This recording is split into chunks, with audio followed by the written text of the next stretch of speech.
to Munjeera. Munjeera Jefford is a doctoral candidate in the graduate program in the social and political thought at York University. She came to Canada through the Canadian government, recruiting her dad as a geologist. Welcome, Munjeera, and she will be talking about decolonizing governance in terms of the limitations and possibilities.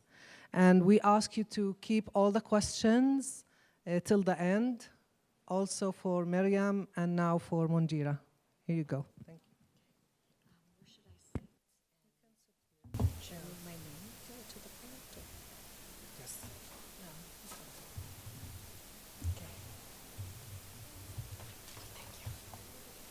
Okay. Thank you. I just want to thank the al-Kalima for this opportunity to come and to learn and to present here. From the beekeeper and the farmers to the Sermon on the Mount of Olives, it has been a real life-changing journey, so thank you. And Mubarak to your success at this university. It was great to hear of the success story and what's been accomplished before. Today I'm going to share about white settler colonialism in Canada. I hope that while I'm speaking, you will draw the parallels. So I will confine my remarks to the Canadian context, and I trust that based on what we've been hearing for the last 3 days on our cultural journey, that you will dot your own I's and cross your T's. As it has been rightly pointed out, from the 5-year-old to the 95-year-old, of course, the local context, you are the experts here, so I wouldn't come and comment on your situation. But as I share the stories, I hope that you will be making the connections. And while I have been listening to our cultural tours, I unfortunately have seen the same actions, justifications, and rationalizations from the settler colonial playbook in Canada. Many of the same playbooks. Okay. Canada's appropriation of First Nations land was based on the papal doctrine of discovery and John Locke's treatise of government. In 1452, the Pope decreed that there was moral justification for Spain and Portugal to take lands from non-Christian people. So while the Spaniards and the Spanish began colonization, it was the British that extended it to achieve their goal of that the sun would never set on the British Empire. And the British were the ones who set up the settler colonial systems, such as immigration policies in Canada, to ensure that the sun would never set on the British Empire. During the 1670s, Locke was the secretary of the Board of Trade in England, and from the 1680s to the 1690s wrote several treatises. Locke's racial ideology was influential in constructing a hierarchy that justified land appropriation based on his pejorative views of Native people. First, Locke considered the mind of a Native person to be a tabula rasa, a blank slate. He saw Native people as savage hunters running through the forest akin to animals. I feel bad even speaking these words. Second, he saw Native society as superstitious without logic or reason, reflecting the ideas of the Enlightenment. Third, Locke felt that Europe was civilized while Native society was in its infancy of civilization.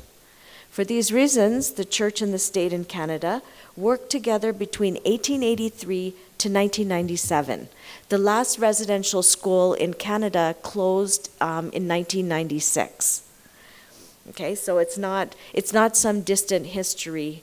It's ongoing today. The idea of the residential schools and white settler colonialism. So they worked together, the church and state worked together to take 150,000 children from their parents, from their families, resulting in cultural genocide. In the 1800s, Native families were moved to reserves. And who did this? It was the Royal Canadian Mounted Police.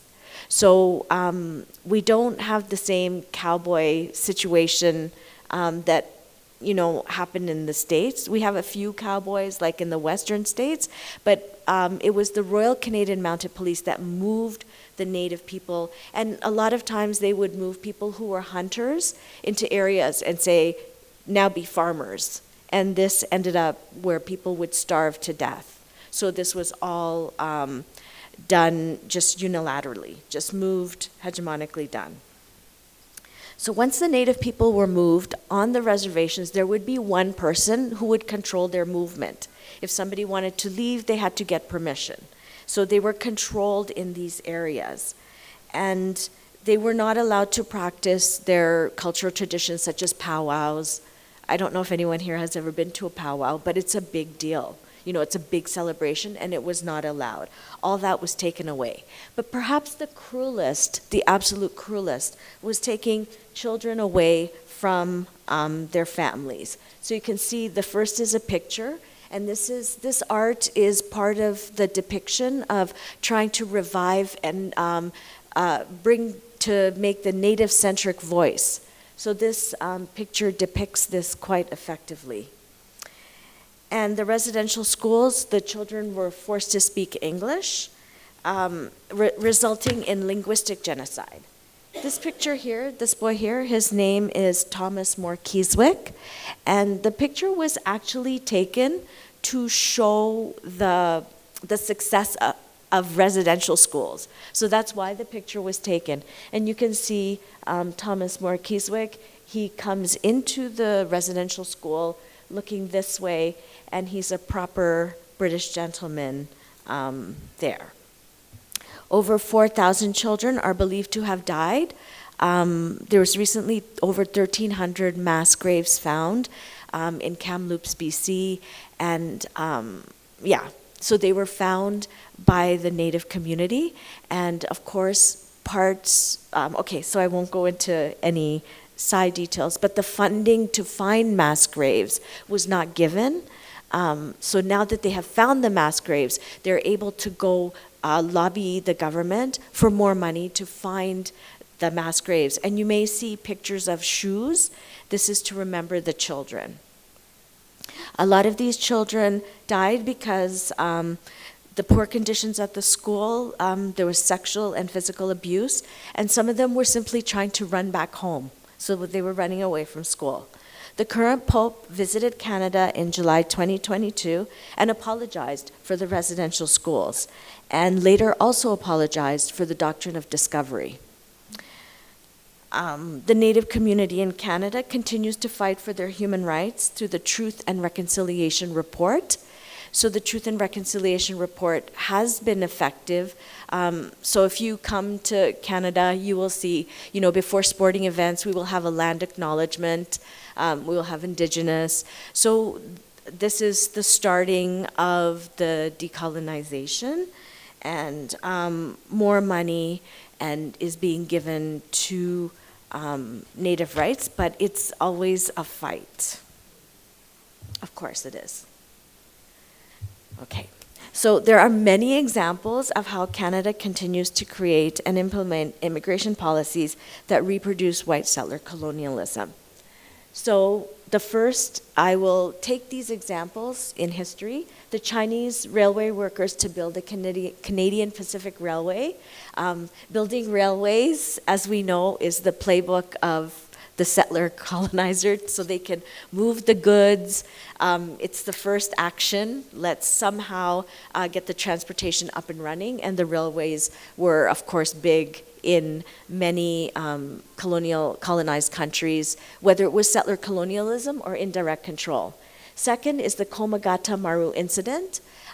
These are a group of Indians, Punjabis, who challenged the notion that they did not belong in Canada, because India was a colony and they wanted to come to Canada and they wanted to fight for their rights to exist on Canadian soil. Then we have the temporary foreign worker visa, aka the nanny visa.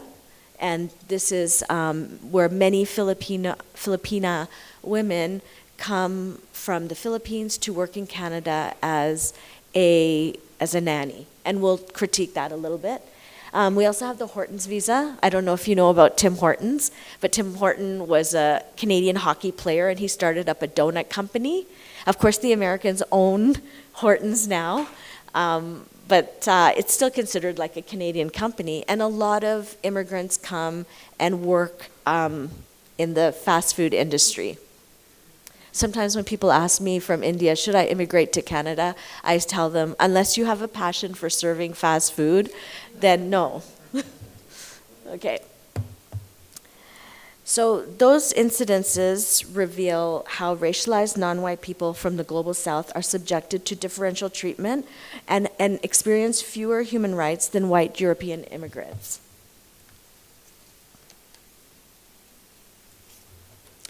And this is Sir John A. Macdonald, the first Prime Minister of Canada. And he was instrumental in bringing the first temporary foreign workers.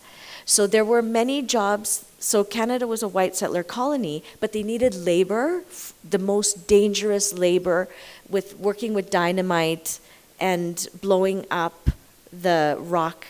So the Canadian Shield is very rocky. So the dynamite had to be had to be set up, and the rocks had to be blown up, right, so that the railway could be built. And he directly said, this is a direct quote from Hansard, which is our C-SPAN kind of. So it's simply a question of alternatives. Either you must have the labor or you can't have the railway.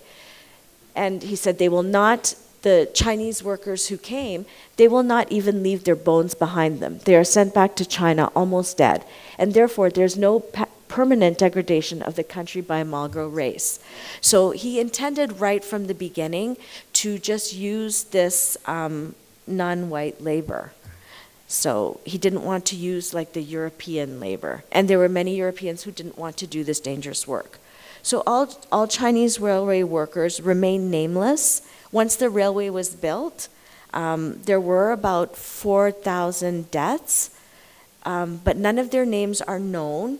They remain nameless and destitute, living in bachelor societies. So no Chinese women were allowed to come because, so no Chinese women were allowed to come, just the men, and they had to live in bachelor societies. And Prime Minister John A. Macdonald wanted to ensure that there was no non-white progeny in Canada, ensuring white settler colonialism. And so here they are. Over 17,000 Chinese came to Canada, so you can see it's not a small number, from 1881 to 1884. And these were the workers. These are the one of the few pictures, and at least we have the faces, if not the names.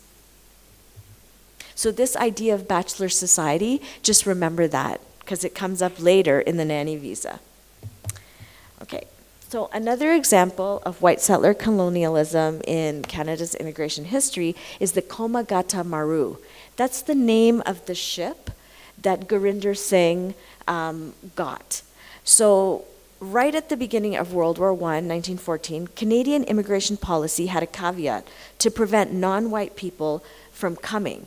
So there was India, Africa, all these places that were colonized, but they wanted to ensure the colonized subjects did not come to interrupt the racial purity in Canada. So at that time, there was no journey by ship that ran from India to Canada. So the British High Council made a rule that you could only come to Canada if you could take a direct route, knowing full well there was no direct route, right? So even if people, like there were many affluent Indians who could have come, but they circumvented that. So they threw that down. Gurjit Singh, an affluent business person, decided to charter a ship from Hong Kong.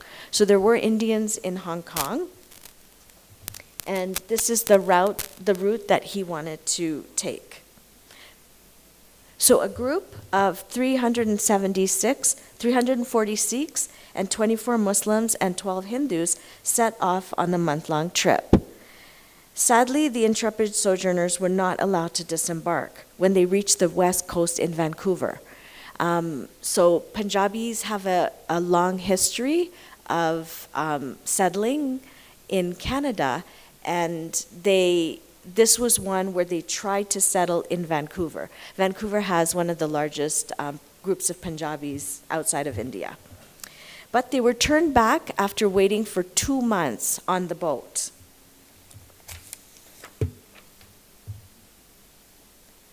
Upon reaching Indian shores, 22 people were slain under imperial order to crush the revolutionary resistance. 200 people were imprisoned, among them Gurjit Singh. When Singh was released from prison, he worked with Gandhi to eventually overthrow colonial rule in India. After independence in India, Gurjit Singh asked Prime Minister Nehru to erect a commemorative symbol. In 1952, a memorial monument was built at Baj Bridge, Kolkata, West Bengal. On the 100th anniversary of the Komagata Maru, Canada Post issued a stamp on May 23rd on 2014. Deepak Chopra, not the Deepak Chopra that you may know of popular fame, CEO of Canada Post, sought to remind Canadians to build a more inclusive society. Various monuments have been built in Vancouver and in Toronto to commemorate these efforts to break and interrupt white settler colonialism. And in 2016, Prime Minister Justin Trudeau apologized for the incident. Today, you may hear about the Sikh gentleman who was said to be murdered on Canadian soil by Indian intelligence, and visas at this point have been stopped by Canadians, by the Canadian government for people visiting India. So right now, the relations are not so positive. Okay, let's take a look at the nanny visa. In the 1950s, Canadian women began to enter the workplace, creating a shortage for domestic work. Unable to fill, the ideal nanny was the British nanny, right? So the Canadian government was unable to get enough nannies to come to Canada, and so they turned to the Caribbean. And just like the railway workers of the 19th century, this labor gap was created because white Europeans were uninterested in working as nannies.